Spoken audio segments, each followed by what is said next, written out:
Bayangan terakhir. Malam terakhir syuting. 30 tahun lalu, di dalam bioskop Merdeka yang saat itu masih beroperasi normal di siang hari, seorang sutradara muda bernama Harsono menyewa gedung itu semalam penuh untuk syuting adegan klimaks film horor independennya, Bayangan Terakhir, proyek ambisius yang ia yakini akan mengubah wajah perfilman horor tanah air selamanya. Harsono dikenal di kalangan sinias muda sebagai sosok yang terobsesi dengan ketakutan yang otentik, bersikeras bahwa penonton bisa merasakan perbedaan antara akting ketakutan dan ketakutan yang sungguhan terekam kamera. Untuk mencapai itu, ia mempelajari berbagai ritual kejawen kuno dari seorang paranormal di kampung halamannya, meyakini ada cara untuk benar-benar memanggil ketakutan sejati ke dalam ruang syuting, merekamnya langsung ke seluloid film. Malam itu, disaksikan 6 kru dan pemainnya, Harsono melakukan ritual terakhir di tengah panggung bioskop yang gelap, kamera terus menyala merekam setiap detik.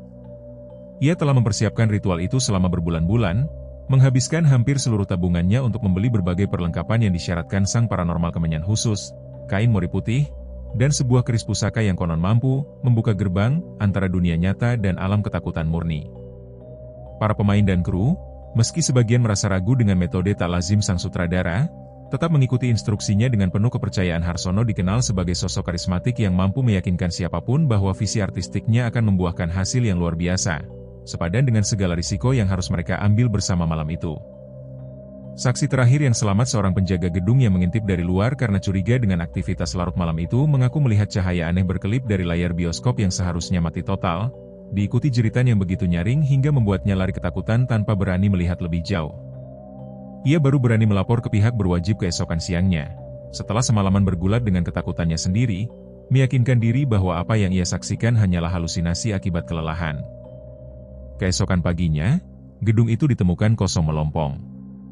Kamera-kamera masih menyala, kehabisan pita rekam, namun tak seorang pun dari kru dan pemain film itu termasuk Harsono sendiri pernah ditemukan lagi. Kasus itu ditutup sebagai misteri tak terpecahkan, dan bioskop Merdeka pun ditutup permanen tak lama setelahnya, dibiarkan membisu selama 3 dekade, hanya menyisakan bisik-bisik legenda yang diwariskan dari mulut ke mulut warga sekitar yang masih ingat kejadian itu. Proyek Tugas Akhir. Gue nemu lokasi gila buat film Tugas Akhir kita. Zidan mengangkat laptopnya penuh semangat, menunjukkan foto-foto bioskop Merdeka yang berhasil ia temukan lewat forum Urban Exploration kepada 3 rekan satu timnya di jurusan film. Cinta, yang bertugas sebagai penulis skenario tim mereka, mengernyit menatap foto bangunan tua yang temboknya dipenuhi coretan grafiti dan jendela-jendela pecah itu. Ini legal nggak sih masuk ke sana? Kayaknya udah lama banget ditinggalin.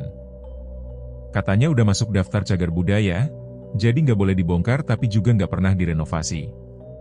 Gue udah hubungin pengelola yayasan yang urus, katanya boleh asal kita jaga kebersihan dan nggak vandalisme, jelas Zidan sudah mempersiapkan segala argumen untuk meyakinkan timnya.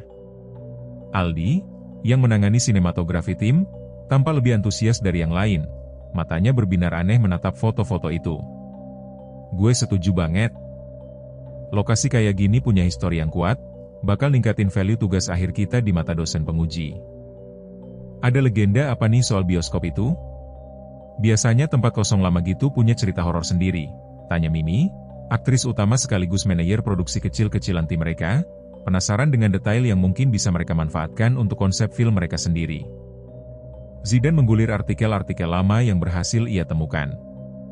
Katanya dulu ada kru film yang hilang total pas syuting di dalam sana, 30 tahun lalu. Sampai sekarang misterinya nggak pernah kepecahin. Aldi terdiam sejenak mendengar detail itu, ekspresinya berubah sekilas sebelum kembali tersenyum seperti biasa, perubahan singkat yang luput dari perhatian teman-temannya yang terlalu sibuk berdiskusi soal rencana produksi. Namun akan menjadi petunjuk penting yang baru mereka sadari maknanya jauh kemudian. Mereka berempat telah bekerja sama sejak semester kedua, dikenal sebagai salah satu tim produksi paling solid di angkatan mereka berkat kombinasi visi kreatif Zidan, kepiawaian menulis Cinta, keahlian teknis sinematografi Aldi, dan kemampuan manajerial Mimi yang selalu berhasil menyelesaikan produksi tepat waktu meski dengan anggaran terbatas mahasiswa. Tugas akhir ini akan menjadi proyek terbesar mereka, penentu kelulusan yang telah mereka persiapkan matang-matang sejak awal semester. Oke, gue setuju kita coba survei lokasi dulu minggu ini sebelum putusin final. Cinta akhirnya mengangguk, meski rasa was-wasnya belum sepenuhnya hilang. Tapi kalau emang serem banget atau berbahaya secara struktural, kita cari alternatif lainnya. Zidan mengangguk setuju. sudah mulai menyusun jadwal survei dan daftar peralatan yang perlu mereka bawa untuk memastikan kelayakan lokasi tersebut sebelum memutuskan untuk benar-benar memulai produksi di sana. Bioskop Merdeka. Gedung bioskop tua itu berdiri di sudut jalan yang kini dikelilingi ruko-ruko modern. Fasadnya yang dulu megah kini pudar dimakan waktu. Papan nama, Merdeka, yang beberapa hurufnya telah lepas menyisakan tulisan, Mereka, yang menggantung miring di atas pintu masuk utama. Gedungnya lebih gede dari yang gue kira, gumam Cinta, mendongak menatap fasad tinggi bergaya Art Deco yang masih menyimpan sisa-sisa kemegahan era kejayaan bioskop-bioskop klasik. Pengelola Yayasan Cagar Budaya yang mengurus perizinan mereka, seorang bapak parubaya bernama Pak Ridwan yang juga kebetulan dosen pembimbing tugas akhir mereka, membukakan gembok besar yang mengunci pintu utama. Hati-hati di dalam, lantainya udah banyak yang lapuk. Dan tolong jangan sentuh apapun di ruang proyeksi, itu area yang paling rawan runtuh. Bagian dalam bioskop itu jauh lebih terawat dari dugaan mereka meski berdebu tebal kursi-kursi penonton masih tersusun rapi dalam formasi aslinya. Layar besar di depan masih tergantung meski warnanya telah menguning, dan langit-langit tinggi dihiasi ornamen klasik yang masih mempertahankan keindahannya meski dimakan usia. Lampu-lampu kristal yang dulu menerangi lobi masih tergantung, meski kini hanya berayun pelan tertiup angin yang menyelinap dari celah-celah jendela yang pecah. Ini spot yang sempurna buat adegan klimaks kita. Zidane berbisik takjub, membayangkan berbagai sudut pengambilan gambar yang bisa mereka manfaatkan dari arsitektur megah namun menyeramkan itu. Mereka menjelajahi setiap sudut gedung dengan antusias, mendokumentasikan berbagai detail arsitektur untuk referensi produksi balkon lantai 2 yang masih kokoh meski berdebu, ruang ganti pemain di belakang panggung yang masih menyisakan cermin-cermin besar bergaya klasik, dan lorong-lorong sempit yang menghubungkan berbagai area gedung dengan suasana yang terasa semakin mencekam seiring mereka melangkah lebih dalam. Mimi, yang berjalan menyusuri lorong menuju panggung, tiba-tiba berhenti mendadak di dekat kursi baris ketiga. Matanya menatap sesuatu di lantai dengan raut wajah bingung. Ini ada kayak bekas syuting lama gitu.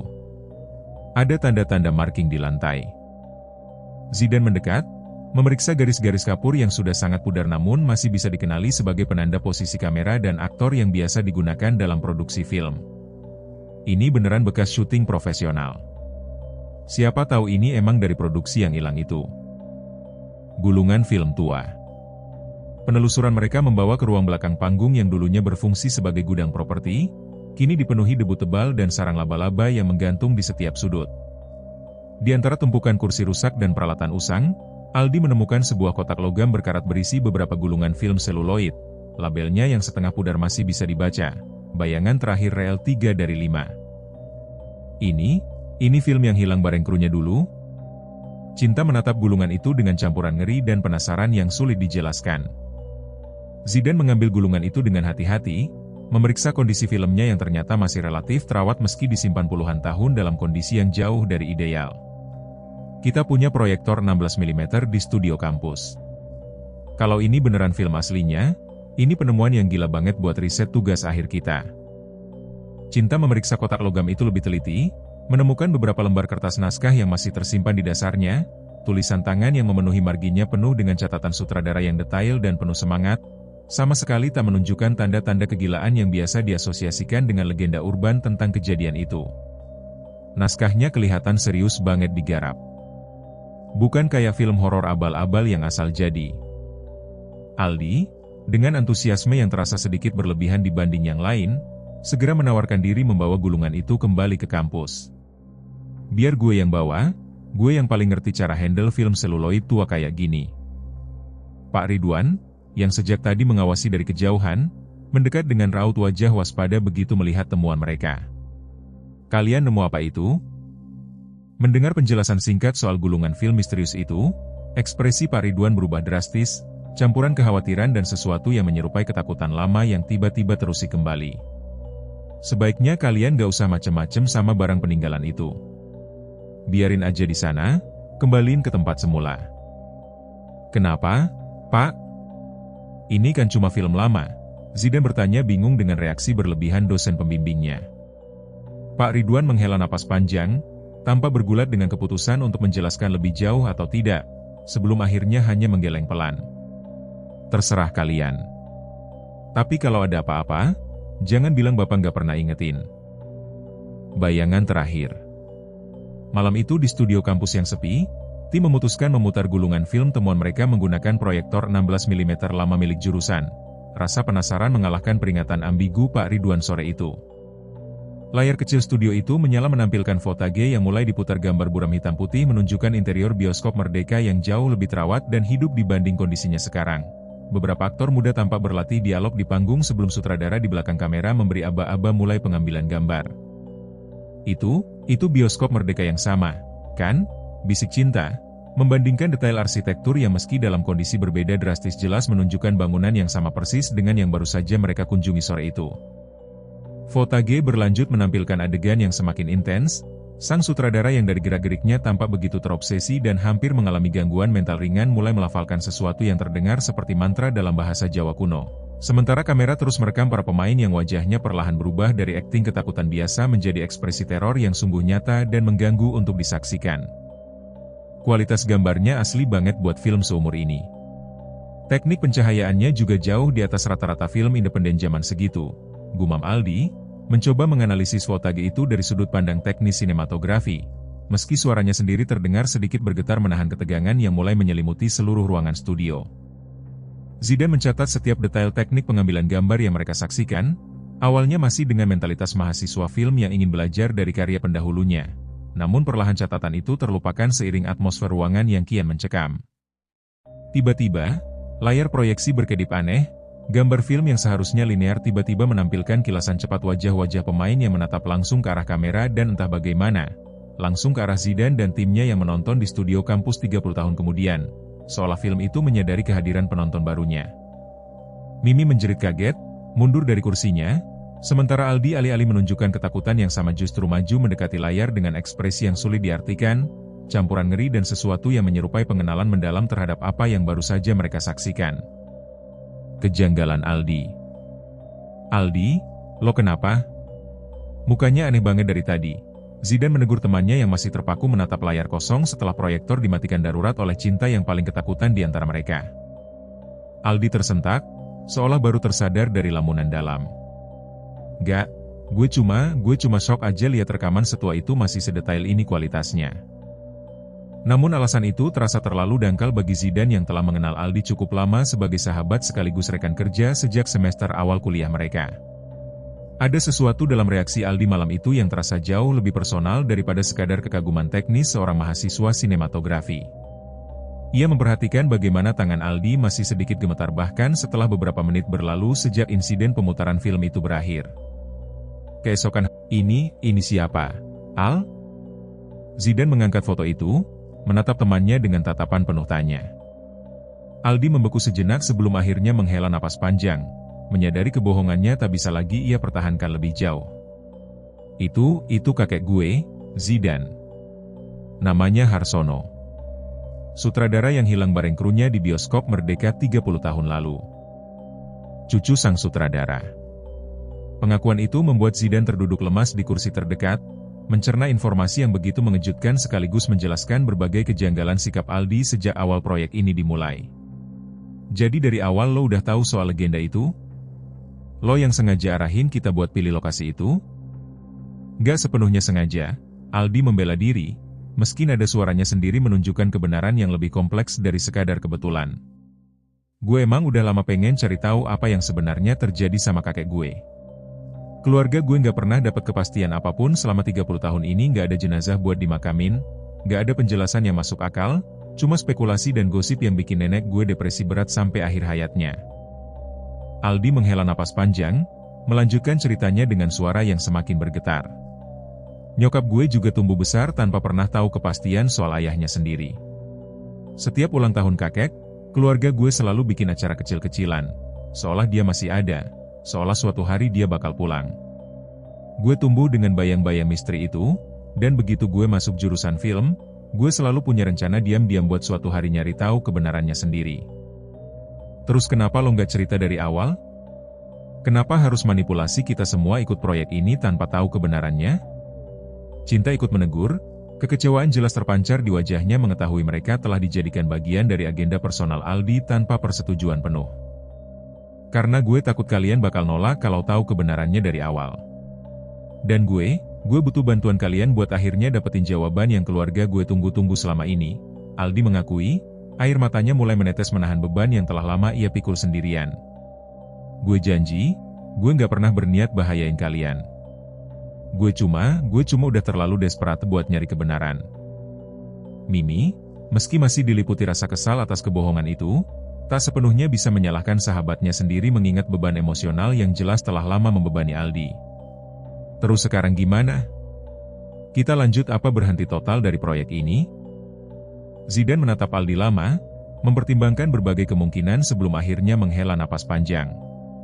Kita lanjut, tapi dengan syarat full transparansi mulai sekarang, dan kita cari tahu kebenarannya bareng-bareng, bukan lo sendirian lagi. Mulai syuting. Dengan kesepakatan baru dan pemahaman yang jauh lebih transparan, tim melanjutkan produksi film tugas akhir mereka di Bioskop Merdeka, kini dengan tujuan ganda menyelesaikan proyek akademik sekaligus mengungkap misteri yang telah menghantui keluarga Aldi selama 3 dekade.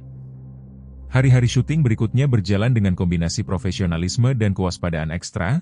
Tim memutuskan menghindari pemutaran ulang gulungan film misterius itu untuk sementara, fokus dulu pada pengambilan gambar footage baru mereka sendiri di dalam gedung bioskop tua itu. Namun semakin dalam mereka syuting, semakin banyak fenomena aneh yang mulai mengganggu proses produksi kamera yang tiba-tiba mati tanpa sebab jelas di momen-momen paling menegangkan adegan mereka. Suara bisikan samar yang tertangkap mikrofon meski tak seorang pun berbicara saat itu, dan yang paling mengganggu, setiap kali mereka merekam adegan yang memerlukan ekspresi ketakutan otentik dari Mimi sebagai pemeran utama, suhu ruangan di sekitar area syuting selalu anjlok drastis tanpa penjelasan. Logis. Ini beneran gak normal? Cinta bergidik memeriksa hasil rekaman hari itu, memutar ulang salah satu adegan yang menampilkan kilasan bayangan aneh melintas di latar belakang Mimi yang sedang berakting, bayangan yang jelas tak ada siapapun di lokasi syuting saat itu selain tim mereka sendiri. Aldi, yang sejak pengakuannya menjadi jauh lebih waspada dan serius memperhatikan setiap detail, mulai mencatat pola-pola kejadian aneh itu dalam jurnal kecil yang selalu ia bawa.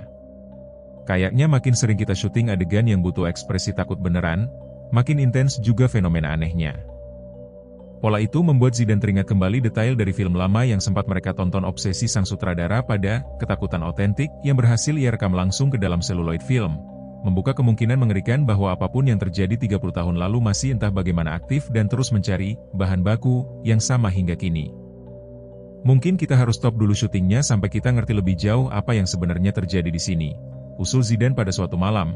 Semua anggota tim berkumpul kelelahan setelah hari syuting yang penuh insiden aneh. Tapi deadline kita cuma tinggal 2 minggu lagi. Kalau kita berhenti sekarang, kita bisa gagal lulus tepat waktu, bantah Mimi, meski suaranya sendiri terdengar ragu antara mengejar deadline atau mempertimbangkan keselamatan mereka bersama. Aldi, yang tampak semakin gelisah setiap hari berlalu, akhirnya angkat bicara dengan nada penuh tekad. Gue rasa kita harus lanjut, tapi lebih hati-hati. Gue juga makin yakin, jawaban soal kakek gue ada di suatu tempat di gedung ini. Dan kita harus temuin sebelum sesuatu yang lebih buruk terjadi. Rasa takut yang direkam. Kecurigaan Zidane semakin terkonfirmasi ketika mereka mengambil adegan klimaks film mereka sendiri, sebuah adegan yang menuntut Mimi mengekspresikan ketakutan maksimal saat karakternya dikejar sosok tak kasat mata di lorong bioskop yang gelap. Take demi take dijalankan, dan entah karena bakat aktingnya yang luar biasa atau sesuatu yang lebih gelap mempengaruhi performanya, ekspresi ketakutan Mimi semakin lama semakin terasa tak lagi seperti akting matanya membelalak dengan intensitas yang tak wajar, tubuhnya gemetar hebat melampaui apa yang dituntut naskah, dan yang paling mengkhawatirkan, ia tampak semakin sulit merespons instruksi, cut, yang diteriakkan Zidane sebagai sutradara. Cinta, yang memegang naskah sambil memperhatikan dari samping kamera, mulai merasakan firasat buruk yang sama seperti yang dirasakan seluruh tim. Namun momentum produksi yang telah berjalan membuat mereka semua terlanjur larut dalam proses syuting tanpa sempat benar-benar berhenti mempertimbangkan bahaya yang mengintai. Mimi, udah, cut! Cut!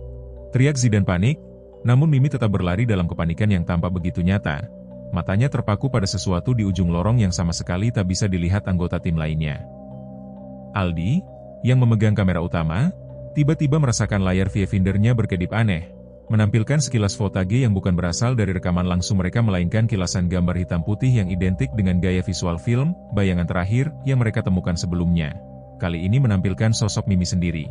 Seolah kamera mereka entah bagaimana terhubung dengan dimensi lain tempat rekaman lama itu masih terus hidup. Kamera gue nangkep sesuatu yang aneh banget, Aldi berteriak panik, namun perhatian semua orang segera teralih kembali pada Mimi yang kini berlari mendekati layar bioskop tua di ujung panggung. tubuhnya seolah tertarik oleh kekuatan tak kasat mata menuju permukaan layar yang mulai berkilau aneh dalam kegelapan ruangan. Ruang proyeksi tersembunyi. Di tengah kepanikan menyelamatkan Mimi yang terus berlari mendekati layar berbahaya itu, Cinta yang berlari mencari bantuan tambahan tanpa sengaja menemukan sebuah pintu tersembunyi di balik rak arsip tua ruang proyeksi. Pintu yang selama ini tertutup rapat, hampir tak terlihat karena tersamarkan bayangan rak yang menutupinya. "Guys, ada pintu rahasia di sini," teriak Cinta. Suaranya bergetar antara panik dan penasaran yang tak bisa ia tahan meski situasi darurat sedang berlangsung. Zidan, yang berhasil sementara menahan Mimi dari mendekati layar dengan bantuan Aldi, memutuskan mereka harus segera menyelidiki penemuan Cinta. Insting mengatakan jawaban atas semua fenomena aneh ini mungkin tersembunyi di balik pintu itu.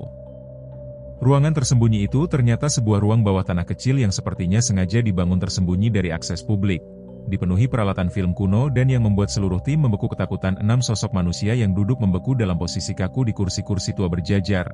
Tubuh mereka menua namun jelas masih bernapas pelan. Mata mereka terbuka namun kosong menatap sebuah layar proyeksi kecil yang terus memutar voltage yang sama berulang-ulang tanpa henti. Bau apa bercampur debu memenuhi udara ruangan sempit itu. Dinding-dindingnya dipenuhi rak berisi puluhan gulungan film lain yang belum pernah mereka temukan sebelumnya. Kabel-kabel tua menjalar di lantai menghubungkan berbagai peralatan proyeksi yang entah bagaimana masih menyala meski seharusnya sudah lama kehabisan daya listrik. Itu kru film kakek gue, bisik Aldi. Air matanya mengalir deras menatap sosok-sosok yang telah menua 30 tahun namun entah bagaimana masih hidup dalam kondisi yang sulit dijelaskan logika medis manapun. Zidan mendekat perlahan, memeriksa satu persatu sosok yang membeku itu dengan hati-hati, menemukan bahwa meski tubuh mereka jelas menunjukkan tanda-tanda penuaan alami selama 3 dekade, kulit mereka tetap terasa hangat, detak nadi mereka masih teraba lemah namun stabil, kondisi yang mustahil dijelaskan tanpa memahami mekanisme supranatural yang telah menjebak mereka selama ini. Di antara sosok-sosok itu, satu figur di kursi paling depan, seorang pria tua yang wajahnya, meski telah dimakan usia 3 dekade, masih menyisakan kemiripan jelas dengan foto yang Zidan temukan di dompet Aldi. Duduk paling dekat dengan layar proyeksi, seolah menjadi pusat dari apapun mekanisme mengerikan yang telah menjebak mereka semua selama ini. "Kek," bisik Aldi, suaranya pecah menatap kakek yang selama ini hanya ia kenal lewat foto dan cerita, kini nyata di hadapannya meski dalam kondisi yang jauh dari yang pernah ia bayangkan. Kebenaran sang sutradara. Di samping kursi Harsono, sebuah jurnal usang tergeletak terbuka. Halaman-halaman terakhirnya berisi tulisan tangan yang semakin kacau seiring mendekati akhir catatan, namun masih cukup terbaca untuk mengungkap kebenaran mengerikan di balik semua yang terjadi. Zidan membacakan keras-keras untuk timnya, tangannya gemetar menahan buku usang itu. "Ritualnya berhasil, tapi bukan seperti yang kubayangkan. Ketakutan yang kurekam bukan cuma terekam ke film, ia jadi gerbang. Setiap kali kamera merekam ketakutan yang benar-benar otentik, sebagian dari kesadaran orang yang merasakannya tertarik masuk ke dalam seluloid, terjebak di sana selamanya sementara tubuhnya tertinggal, membeku dalam keadaan setengah hidup. Aku sudah coba hentikan ritualnya, tapi sudah terlambat. Kami semua sudah terlalu dalam terjebak, kesadaran kami terpecah antara tubuh yang membeku di sini dan bayangan kami yang terus hidup, berulang-ulang di dalam film, mengulang ketakutan yang sama tanpa akhir.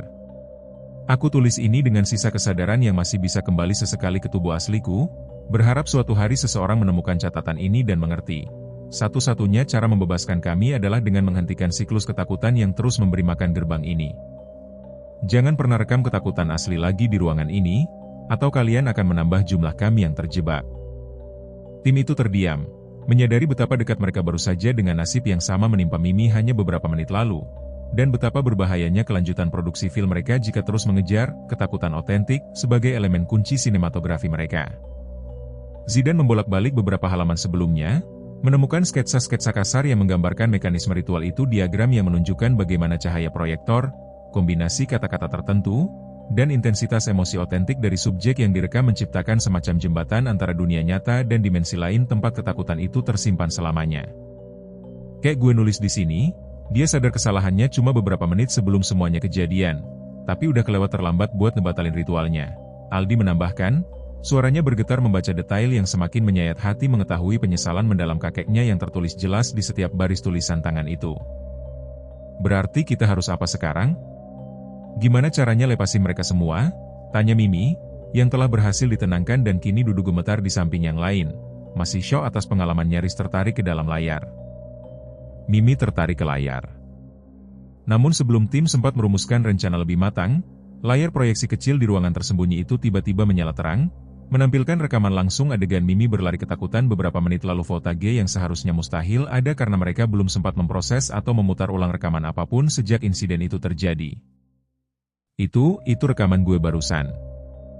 Mimi mundur ketakutan, menyadari entitas di balik gerbang itu entah bagaimana berhasil menangkap sebagian dari ketakutannya sendiri meski insiden tadi berhasil dicegah sebelum sepenuhnya terjadi. Layar itu berkedip liar, dan tiba-tiba tangan-tangan bayangan mulai merembes keluar dari permukaannya, meraih ke arah Mimi yang berdiri paling dekat, berusaha menariknya kembali menuju gerbang yang telah nyaris berhasil menjebaknya sebelumnya. "Mimi, lari!" teriak Zidane.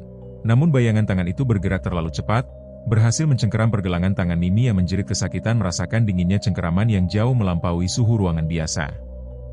Cinta bergegas meraih lengan Mimi yang lain, mencoba menariknya menjauh dari layar dengan sekuat tenaga. Namun kekuatan yang menarik dari arah berlawanan terasa jauh lebih besar dari yang bisa dilawan tenaga manusia biasa.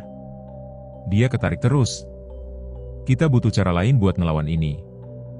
Aldi, dengan tekad yang membara demi menyelamatkan sahabatnya sekaligus akhirnya membebaskan kakeknya dari jebakan 3 dekade itu, meraih jurnal Harsono yang masih terbuka, membaca cepat halaman-halaman sebelumnya yang berisi detail ritual asli yang digunakan kakeknya, mencari petunjuk apapun yang bisa membalikan mekanisme mengerikan itu. Keringat dingin membasahi dahinya saat matanya dengan cepat menelusuri baris demi baris tulisan tangan yang semakin sulit dibaca. Jantungnya berdegup kencang menyadari setiap detik yang terbuang bisa berarti kehilangan Mimi selamanya ke dalam gerbang yang sama yang telah menjebak kakeknya sendiri. Ketemu. Di sini ditulis, gerbangnya cuma bisa dibuka atau ditutup pakai kombinasi cahaya proyektor dan kata-kata ritual yang sama. Tapi kita harus ucapin versi kebalikannya, teriak Aldi. Matanya cepat menelusuri tulisan tangan kakeknya yang semakin sulit dibaca di bagian akhir jurnal itu. Melepaskan yang terjebak. Dengan panik namun penuh tekad, Aldi mulai melafalkan mantra kebalikan yang berhasil ia temukan. Suaranya bergetar namun tegas menembus kekacauan yang terjadi di ruangan sempit itu. Zidane bergegas membantu Cinta mengarahkan proyektor kecil itu sesuai instruksi tambahan yang tertulis di marin halaman jurnal. Sementara Mimi terus meronta melawan cengkeraman bayangan yang berusaha menariknya lebih dalam. Bukannya ketakutan sebenarnya yang jadi bahan bakarnya? Terus gimana caranya kita lawan itu tanpa nambah santapan buat gerbangnya? Teriak Cinta di tengah kekacauan. Kebenaran yang jujur, bukan ketakutan yang direkayasa itu yang bisa nutup gerbangnya. Bukan buka lebih lebar, jawab Aldi, teringat detail penting lain dari jurnal kakeknya yang baru saja ia pahami sepenuhnya. Kakek nulis, ketakutan yang otentik itu berbahaya, tapi kejujuran total soal apa yang sebenarnya terjadi punya kekuatan buat nutup gerbang yang dibuka kebohongan dan obsesi. Dengan pemahaman baru itu, Zidane berteriak lantang ke arah layar yang masih berkedip liar, menceritakan dengan jujur dan lantang seluruh kebenaran yang baru saja mereka temukan: pengakuan Aldi, kesalahan fatal Harsono, penyesalan mendalam yang tertulis di setiap halaman jurnal itu, tanpa secuil pun manipulasi dramatis demi efek menakutkan. Cahaya proyektor tiba-tiba berkedip stabil. Tangan-tangan bayangan yang mencengkeram Mimi perlahan melemah dan akhirnya melepaskan diri. Layar yang tadinya berkilau mengancam kini meredup normal seperti proyektor tua biasa yang kehabisan tenaga. Di kursi-kursi mereka, keenam sosok yang telah membeku selama 30 tahun mulai bergerak perlahan. Mata mereka yang tadinya kosong kini berkedip dengan kesadaran yang perlahan kembali, seolah baru saja terbangun dari tidur panjang yang tak pernah mereka duga akan berakhir. Epilog, setelah 30 tahun. 6 korban yang selamat, termasuk Harsono sendiri, segera dilarikan ke rumah sakit begitu tim berhasil membawa mereka keluar dari bioskop Merdeka. Kondisi medis mereka membingungkan tim dokter yang menangani. Secara fisik mereka menunjukkan tanda-tanda penuaan wajar selama 30 tahun. Namun secara mental dan ingatan, seolah waktu berhenti tepat di malam ritual terakhir itu terjadi. Proses pemulihan mereka memakan waktu panjang, penuh terapi fisik dan psikologis untuk membantu mereka beradaptasi dengan dunia yang telah berubah drastis selama 3 dekade mereka hilang. Beberapa dari mereka harus belajar kembali menggunakan teknologi modern yang sama sekali asing, sementara yang lain bergulat dengan kenyataan bahwa orang-orang terkasih mereka telah menua atau bahkan meninggal dunia selama masa ketiadaan mereka yang begitu panjang. Harsono sendiri, setelah mendengar penjelasan lengkap dari cucunya yang selama ini tak pernah sempat ia kenal, menangis penuh penyesalan atas obsesi yang telah merenggut begitu banyak waktu dari orang-orang yang ia pimpin malam itu. Aku terlalu terobsesi buat bikin sesuatu yang sempurna. Sampai lupa harga yang harus dibayar orang lain buat obsesi itu, ucap Harsono lirih pada Aldi dalam salah satu kunjungan rumah sakit mereka. Kamu udah buktiin, kejujuran jauh lebih berharga dibanding ketakutan yang direkayasa demi hasil yang katanya otentik. Kakek bangga banget sama kamu, nak. Aldi menghabiskan berbulan-bulan berikutnya membantu kakeknya beradaptasi kembali dengan dunia modern, membangun hubungan yang selama ini tak pernah sempat mereka miliki, mengisi kekosongan 3 dekade dengan cerita-cerita yang saling mereka bagikan setiap kali berkunjung. Zidan, Cinta, dan Mimi memutuskan mengubah total konsep tugas akhir mereka. Alih-alih melanjutkan film horor fiksi yang awalnya direncanakan, mereka membuat dokumenter jujur tentang keseluruhan kejadian yang mereka alami termasuk wawancara mendalam dengan Harsono dan 5 anggota kru lainnya yang akhirnya bisa menceritakan pengalaman mereka setelah dibebaskan. Dokumenter itu, yang mereka beri judul Gerbang yang Ditutup Kejujuran, memenangkan penghargaan tugas akhir terbaik di angkatan mereka, sekaligus membuka diskusi luas di kalangan sinias muda tentang batas etis antara mengejar keautentikan artistik dan keselamatan orang-orang yang terlibat dalam prosesnya. Bioskop Merdeka sendiri akhirnya direnovasi penuh oleh Yayasan Cagar Budaya, dibuka kembali sebagai museum sejarah perfilman lengkap dengan galeri khusus yang menceritakan kisah nyata di baliknya bukan lagi sebagai bangunan angker yang ditakuti, melainkan monumen peringatan tentang pentingnya kejujuran di atas segala ambisi.